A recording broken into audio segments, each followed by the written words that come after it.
Congress high high, তৃণমূলদের চালো হাত ভেঙে দাও, গুড়িয়ে দাও।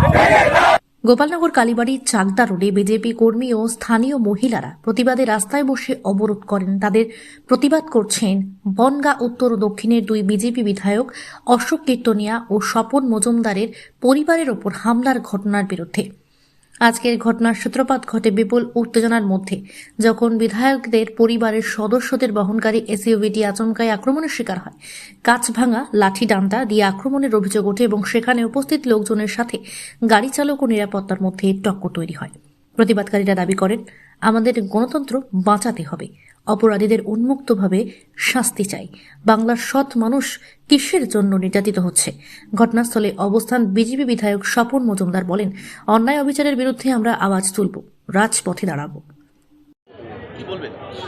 দেখুন, যেহেতু এটা ন্যাশনাল হাইওয়ে, আমরাও বুঝি একটা ন্যাশনাল হাইওয়ে দীর্ঘক্ষণ অবরোধ রাখাটা ঠিক নয়।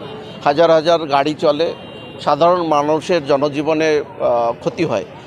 তবুও বাংলায় যে আইনের শাসন নেই, বাংলায় যে গণতন্ত্র নেই, সেটা মানুষকেও একটু অনেক সময় বুঝিয়ে বিভিন্ন কর্মসূচির মাধ্যমে সেটা দেখিয়ে দিতে হয়। মানুষ হয়তো জানতে পারতো না কালকে কী ঘটনা ঘটেছিল। আজকে এর মাধ্যমে আপনাদের মিডিয়ার মাধ্যমে অনেক মানুষ জানতে পারছে। সব খবর সবার আগে পেতে নজর রাখুন বাংলার গণতন্ত্র, সত্যের পথে বাংলার সাথে।